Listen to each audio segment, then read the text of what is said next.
I'd like to call on some resource persons from the audience, like Robert Costeles.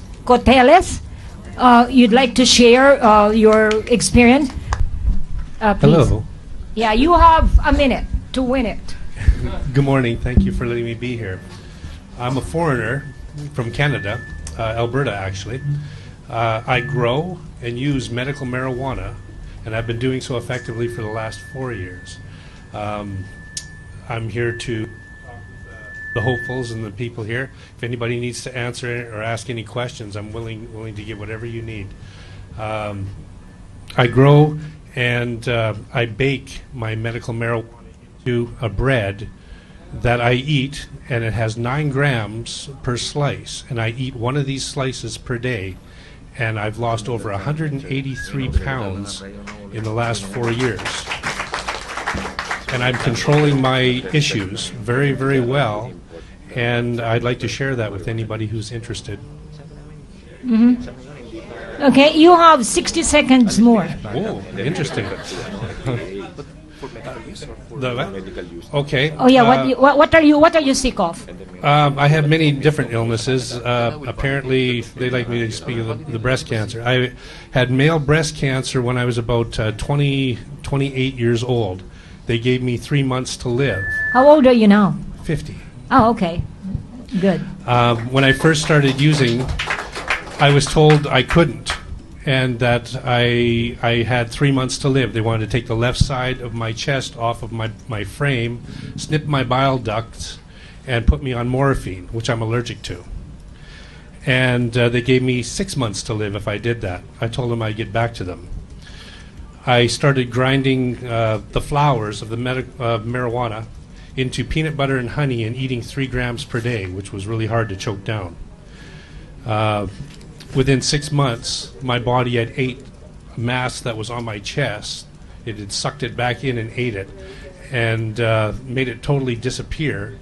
And I only have little fingers left in my lungs and in my heart that have been calcified, and they can still find by X-rays. But none of that is around, and all my doctors have basically passed on, and I'm still here. Yes, you are.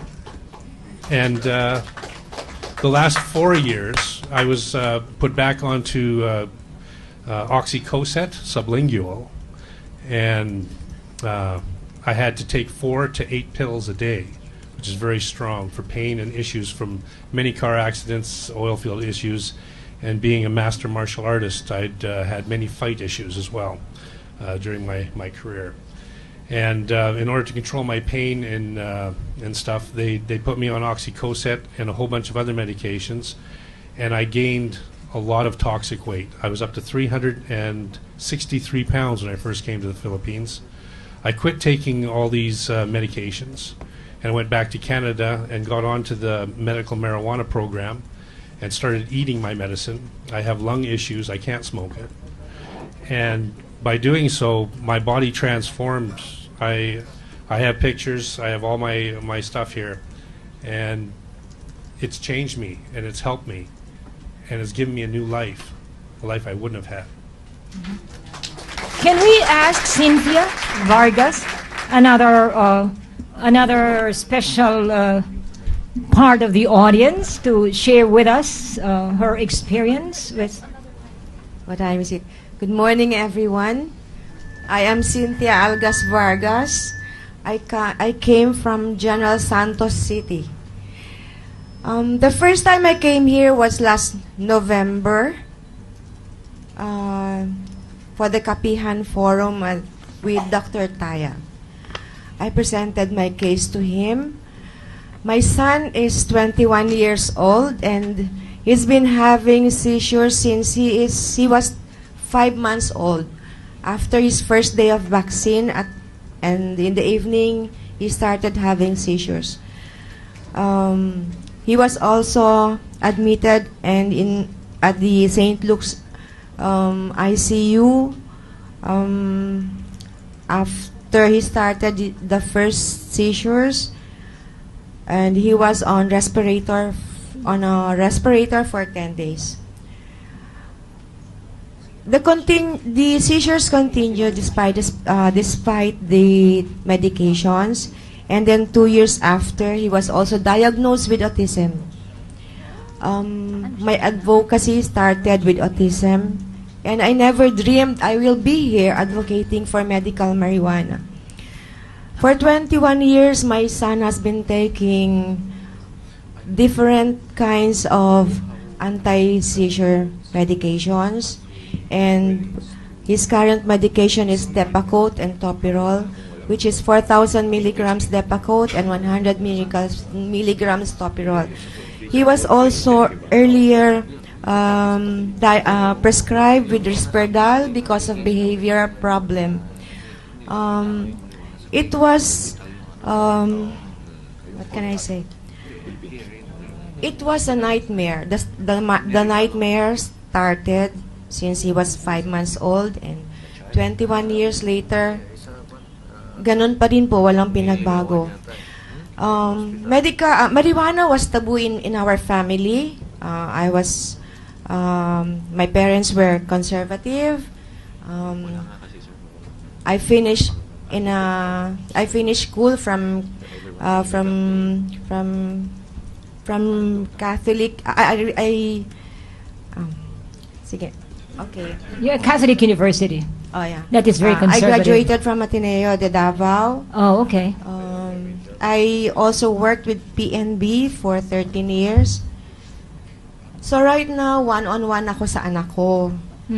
Every day, nakikita ko siya nagsi-seizures. And the last time, January 27, he had 6 grand mal seizures. So, akala ko mawawala na siya sa amin. Ngayon po, humihingi po ako nag-aapila ako sa inyo. Despite monthly 15,000 medications of anti-epileptic drugs and Risperdal, which tinanggal ko po dahil ang behavior niya lalong lumala. Every day, meron siyang episodes of self-injurious behavior, aggression, violent episodes, and seizures. Every day po, ina-anticipate ko na lang po yun. Wala nang iba. Ang hinihingi ko na lang po sana, mabigyan ko siya ng alternative cure, na magkaroon siya ng quality of life. Para naman po, kung sakaling mga kapatid na lang niya ang mag-aalaga sa kanya or may iwan namin siya sa kanila, hindi naman po sila gaanong mahihirapan. Si-share ko lang po sa inyo, hindi na po kumapal ang buhok ko. Kasi halos every month, nasasambunutan ako ng anak ko. Pero hindi ko pa rin siya iniiwanan, tinatabihan ko pa rin siya matulog sa gabi. Kasi po, ang aparati po naming minomonitor, baka po pagtulog niya, mag-seizure siya, may mangyari sa kanya. In-embrace po namin yung agony, yung desperation, yung gastos, para lang po madagdagan ng buhay niya. Pero noong October, napanood ko kay Darren Casa sa program ni Karen Davila. Meron daw medical marijuana. Sabi ko, ano yun? Tapos sa banggit ni June Yutok, sabi niya, yung gustong kumontak sa amin, please, pumasok lang po sa FB ng Medical Philippine Moms for Marijuana. Ayun po, nag-message ako, sabi ko, pwede po mamalaman yung tungkol sa medical marijuana, ganyan. At saka mga ilang araw din po, alam nyo, ginawa ko. Kasi taga-Jensen po ako. Nagtanong po ako sa mga kaibigan ko, sabi ko, saan po tayo makakuha ng dahon ng marijuana? Kasi pwede daw pong kainin yun para sa epilepsy. Sabi sa akin, doon sa bundok na yun. Oh. Totoo po. Sa bundok na yon. Alam nyo, pinuntahan ko po talaga yung lugar na yon. Kinausap ko po yung mayor ng lugar na yon. Nagpakilala ako. Sabi ko po. Wag mo na sabihin ang pangalan. Opo, hindi ko na. Kasi nandito ang PIDEA, oh. Sorry po. Oh, sige, okay lang yan. Hindi po. Hindi, Ano po, humihingi ako ng tulong sa mayor. Di ba wala naman silang helicopter, di ka mo. Hindi makikita. Okay. Humingi pa ako ng tulong sa mayor. Sabi ko, pwede po ba bago nyo sunugin? Sir Pidea, sabi ko po dun sa mayor, pwede po ba bago nyo sunugin yung mga marijuana sa basketball court? Pwede po ba makahingi ng dahon para sa anak ko? Sabi po niya, Ma'am, bakit ka sa akin hihingi? Wala, hindi naman po pwede yan, sabi niya. Sabi ko po kasi desperate na po ako. Kasi lahat ng gamot na binibigay sa anak ko, nagsisisure, saka napakahaba po ng side effects ng Depakote. Napakahaba po talaga ng side effects.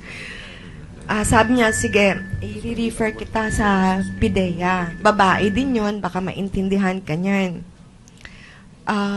Kinabukasan po, tinext niya ako, sabi niya, pasensya na Cynthia kasi nasa Cotabato si PIDEA ng Gensan.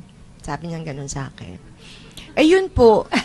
Okay lang po ba na sinabi ko yun? Okay lang yan, wala naman. Huwag ka magsabi ng pangalan. Okay. Ito naman po talaga ang nangyari. What is said here, alam nyo, kahit po bundok, susugurin ko po talaga. I understand. Dahil po sa desperation. I understand. Anyway, nagkaroon naman ng forum for the DOH. So hindi na po ako humingi ulit doon sa DOH ka na lang humingi. Kaya na ka humingi. Hihingi po ako talaga sa DOH. Sa DOH. Sinabi ko po kay Dr. Tayag yun. Tapos sabi nila, hindi ko kasi narinig na yun dahil kinakabahan ako doon sa forum. Sabi ni Dr. Tayag, naku, kung ganyan naman pala ang problema mo sa anak mo, ngayon pa lang samahan na kita sa DDB. 21 years po kasi yung nagsisisyo yung anak ko. Anong ito ginawa ng po, DDB? si JJ. Oh, yeah. And with autism po siya, nagsimula pa ako ng advocacy sa autism sa Davao City. Nung araw po, wala kami mga centers doon. From Gensan, pinull out ko siya to Davao City. Kami ilang mga magulang, nag-advocacy sa autism. Nag-training kami, nagkakasama namin mga teachers, nag-training, mga doctors. Kaya nga po, proud kami na meron na tayong mga centers sa Davao City and Gensan. So, hindi ko po talaga pinangarap, hindi ako na naginip na haharap din ako sa inyo ngayon, kagaya nila Donna Bell. Ang akin lang po, humihingi lang ako ng alternative cures kay JJ sa anak ko at saka iba pa. At saka meron po ako isa pang gustong sabihin sa inyo. Dahil po sa vaccine, pagka-vaccine ni JJ sa umaga, nagkaroon siya ng seizure at marami po kaming ganon sa Autism Society of the Philippines. Nung last week po, lumapit ako sa City Health Office namin dahil wala palang DOH doon na office. Sabi ko, pwede po ba na pag-aralan din natin yung mga vaccine? Kasi masama po yun sa katawan ng mga bata at ng tao. Ang sabi niya sa akin, kung makakatulong kung sa 10 na bata, may masave kaming 6, di okay na yun. Sabi ko, paano po kaming mga 4? Mga bata, mga tao din naman po yan. At saka mga taxpayers din naman po kami, mga magulang. Bakit po kailangan nating sabihin na masave nyo lang yung 6, bahala na yung 4? Yun lang din po. Maraming salamat. Nako, very providential, may taga-DOH na dumating. Si Yusek ni Mesho Gako. Pero magpapahingahin ko muna kayo, okay lang dyan. Hindi po namin and I'd also like to acknowledge, alam mo, talaga, this is a very good forum, ha? Meron pa tayong mga from the entertainment world, si Rafael Rosel. Kilala niyo ba siya? Siya? Teleserye, nanonood kayo? Yes. O, ayan, si Rafael Rosel. At saka, isa pa, I'd like to acknowledge the presence of Dr. Oyi Di Dios. Oyi is from the women's movement side. She is a very good friend of mine. She is also the former chairperson of the Philippine Commission on Women. And also right now, she was also the Philippine representative to the CEDAW Committee, which is an international convention for women, for women's rights, and also now the Philippine representative to the Asian Commission on Women. And if you like to study at Miriam College, she's the person to go to because she's also Dean of the School of International Relations and the Director of WAGI. Alam niyo ba yung sabihin nun? Women and Gender Institute. Sabi ko kasi sa kanila, hoy, kailangan ang mga kababaihan mag-weigh in dito, no? Kasi, it's really also women's issue. So, yun lang. So, ngayon, Mr. Movie Star, gusto mo bang magsalita? Gusto ka makita ng fans mo. Well, first of all, good morning po sa inyong lahat. And, tumayo ka, Iho, para makita ka nila. Good morning po sa inyong lahat. Nandito po ako ngayon dahil, well, it's a forum about this alternative medicine. And if can I have like 2 minutes to share lang? 1 minute to it. 1 minute. Okay, I'll try my best. My mom had thyroid cancer. I'm saying had because she doesn't have that anymore. We went through the whole radioactive treatment, the chemotherapy, and she just felt worse and worse. And the doctor gave her a limited amount of years to live. And then, syempre, as her son and me and my brothers, we started researching alternative medicines because what we were given was obviously not working, and that's our mom. And when you care for a family member, you become desperate. And you want to find the cure for that. So, nag-research kami. We researched everything. At napadpad kami sa cannabis, sa marijuana. And I found a friend who made this oil. I'm not sure if you guys are familiar with Rick Simpson's oil. I'm sure you're familiar with that.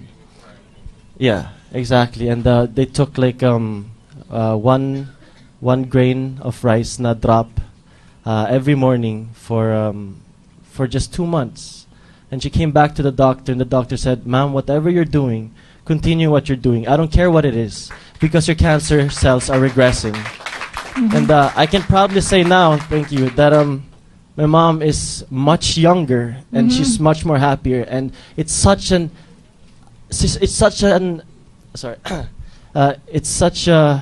much cheaper way of becoming healthy than the way that we've been presented and taught and brainwashed to believe, basically. Dahil it is from nature. It is something that God has created, and I think everyone will benefit from this if we just know how to use it properly.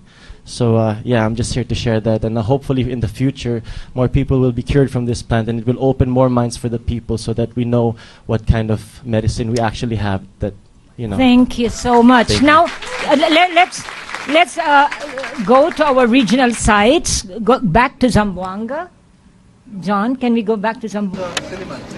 Siliman. You know where it is, huh? It's in Dumaguete. Have you been there? You have. Oh, you're here too. All my friends are here. Okay, but do you have questions for us, for the panel? Yes, we have quite a few. Please go ahead. Yes. Well, firstly, we would like to ask, will the medical benefit of marijuana outweigh the use of resources of the government, such as funding, policy making, and manpower? Okay. That's maybe who would... I think Chuck Manansala can of the Medical Cannabis Research Center can answer your question. Yes, that's a very good question because this will require significant capital.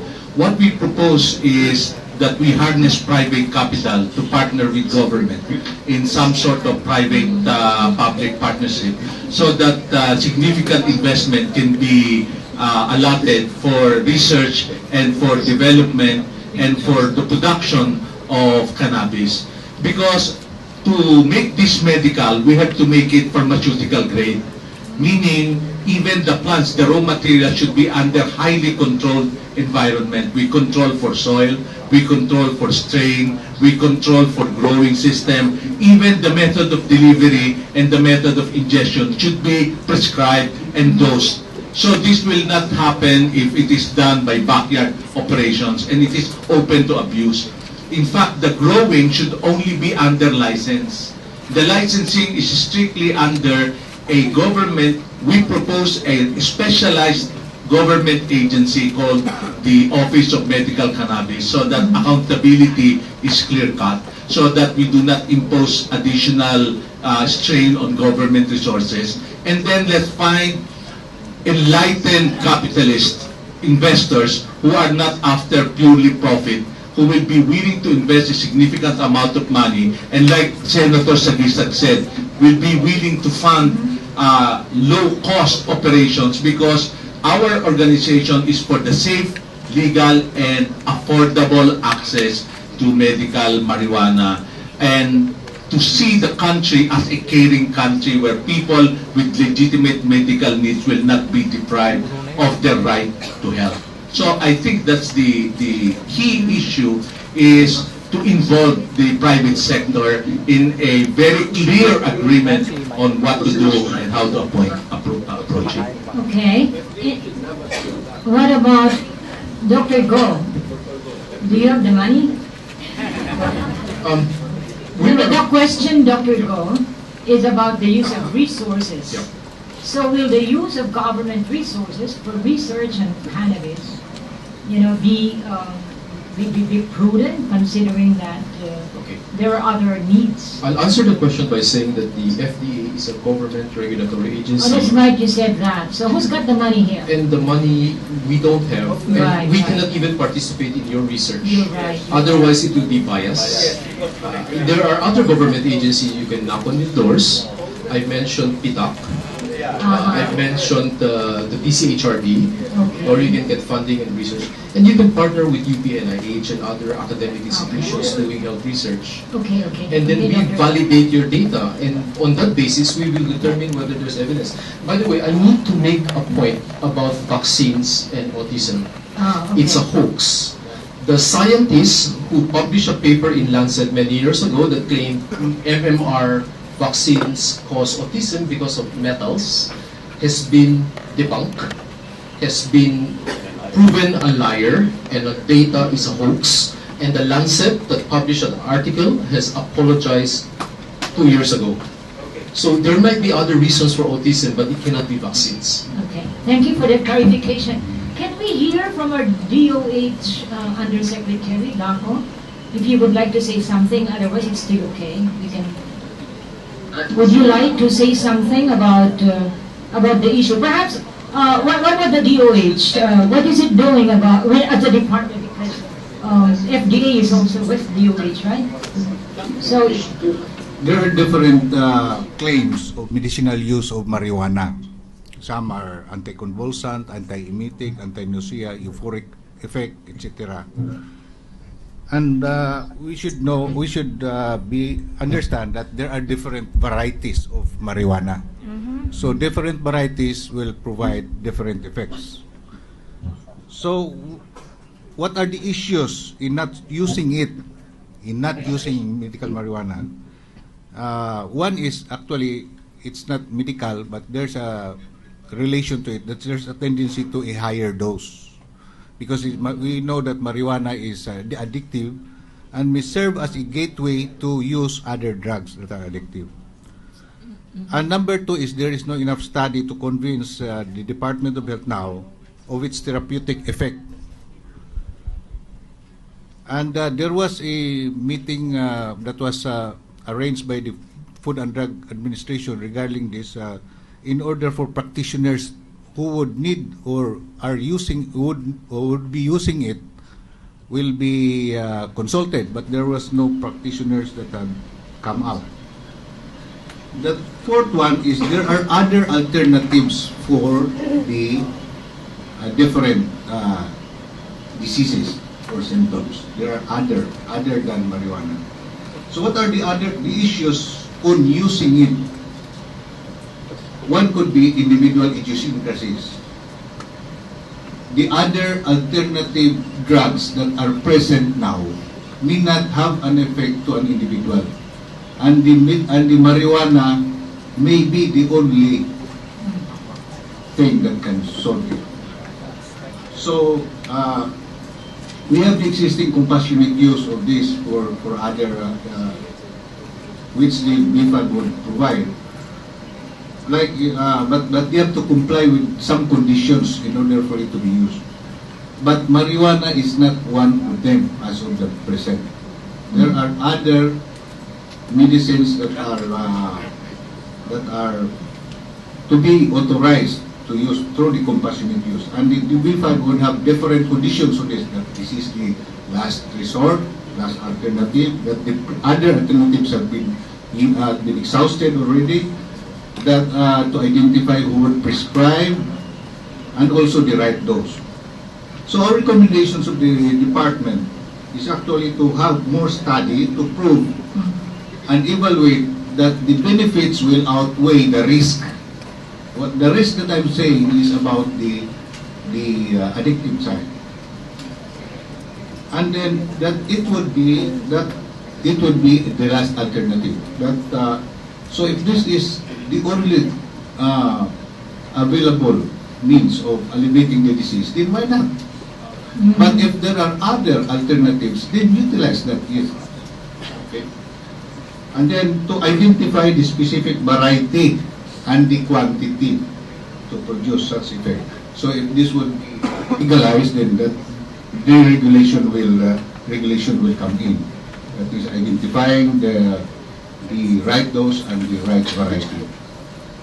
So I would just like to add that on just one 1 second left. Oh, that this can be placed under the alternative medicine, no? If you consider it, no? But we should know that marijuana is still illegal as compared to other alternative medicines that there. Now on the issue on the research, the Department of Health is actually supporting researches. So if one of these would be medical marijuana, then maybe we can support from our funds. But just like Dr. Guha said, it should not be the DOH who should be spearheading it, because it is still the DOH who would be regulating it later on. So at least we found a department which has money. The Department of Health. Is Siliman still around, John? Is Siliman still here? Yeah, is that my wish? Or is it Zara? It's Sarah. Hey, Zara, do you have another question? Yes, actually, before the next question, there is a reactor here. I'd like to introduce Mr. Mamikpik. Yes, yeah, please go ahead. I'm going to say this quickly because the intermittent connections of the internet is bad. I know. This policy discussion of medical marijuana is so important, and our participation is hampered by unreliable internet connections. I strongly suggest that the coordinators consider traveling and have these discussions at strategic places in the Philippines. And in particular, Dumaguete can be hosted by Silliman University here in Salamat. We will go there and let Manila suffer. It will be the other way around. Sure, it will be. Yeah. Yeah, please. Is there any other thing? Before we go to... Who else are on board now? Hey. I think the question is all about funding. I think our chairman can answer. Oh, yes. Speaker Belmo. Speaker Belmo. I'm not the speaker. Chairperson Belmo. I am handsomer than the speaker. Yeah, I agree. Regards to budget, no, I don't think that the Committee on Dangerous Drugs has handled it. No? Maybe we will coordinate with the appropriation and the Committee on Health. The style of the committee is, as per my initial discussion with the group, as long as the benefit of that medical marijuana will outweigh the risk of being abused because of that addictive component, I don't even believe that there's a need to legalize medical marijuana. It's up to the Department of Health and maybe the Food and Drug Administration to decide. Because it is very clear in this primer, no, in this Republic Act 9165, that for the purposes of research, you can apply. In the case of patients who are suffering those different illness, they can avail of the compassionate provision, compassionate use. You can approach anytime the Food and Drug Administration. They are very compassionate. They will give you permit to import, to buy any drugs you want, maybe medicinal marijuana. That's why the medical, I think the Philippine Cannabis Compassion Society will be the one to look for those resources where to buy those medicines. But as far as the committee is concerned, our committee is concerned, we will rest assured that our committee will deliberate openly, extensively, all the issues pertaining to the legalization of medical marijuana. Oh, and by the way, talking about funds here, the committee on dangerous drugs is spending a lot for this. And so with, of course, the office of Congressman Albano. Huh? So, but we will have good lunch. Huh? Okay, hang on. Sandali, Mr. Movie Star. 1 minute. Because the vow is ready. And if we don't go to them, the lights will go off. So, John, Davao. Yeah, Davao just said they're ready, but in the meantime, while they're getting ready, can we hear from the police? You are there, the police. Are you going to catch all these people who are going to try medical marijuana? Let's give the mic to them. And if we don't go to them, the lights will go off. Oh, that is me again. That's Davao again, but their feedback from the audience. Okay. All right. So, can Mr. PNP? Oh, there is a mic here pala. Oh. You can use this. Magandang umaga po sa lahat. Ako po si Police Inspector Michelangelo Salmingo from the PNP Anti-Illegal Drug Special Operations Task Force. So kami po ay support unit po ng Philippine Drug Enforcement Agency. So ang side po namin sa medical marijuana, hindi po kami against for the use of the potential capabilities ng drugs. But the fear is that once we legalize marijuana talaga, meron talagang personalities, merong mga groups na magtutok advantage po nung situation. So, just to make a clear example, just recently, within this month lang, meron pong incident, may report po sa amin from the Quezon City na may isang certain alias Abu na naglalurk within Fairview and nagbebenta po siya ng marijuana. So, he is using students, high school students, to infiltrate po yung mga schools ng Fairview. So, ang nagiging reasons ng mga students to proliferate po yung marijuana leaves is meron daw po itong medical benefits. Sinasabi agad nila na may medical benefits. So, hindi pa tayo nagkakaroon ng policy forum. Yung kalaban namin, ito na yung kanyang market strategy. So, ang nangyari, fortunately for us, yung aming down unit, yung local PNP namin, nahuli si alias Abu. Then, nakakulong po siya ngayon. So, hindi naman siya member ng Cannabis Compassionate Society. Hindi na po, mama. So sa amin, on our side, sa PNP, so I would like to reiterate na yung magiging batas or amendments for this case, magkaroon lang po ng stringent and rigorous regulations. Utilize po natin yung full medical potent nung marijuana or nung cannabis. Vis-a-vis, kailangan po yung ma-prevent din po natin yung abuses na possible na mangyari din. At kailangan din yun ng budget. Siyempre, no? Siyempre. Ganun na rin po siguro. Nahihiya pa si Sir. Oh, you wanna say something quickly? Yes, I think we have to clear the fact that it's been studied, and the sources and the research in the U.S. says that it's less addictive than coffee. So I think in terms of debunking theories, and with all due respect, you'll also find it further down the research now, it's less addictive than coffee. And if addiction is the issue, how did you pass cigarettes? That's my question. How did you pass cigarettes if addiction is the issue here? That's it. May I just comment on that? You know, addiction Teka, is... call me. Ayan. Okay. Yeah. Addiction is about the person already. Nasa sa tao na yan kung magiging addict siya. Wala na sa gamot yan.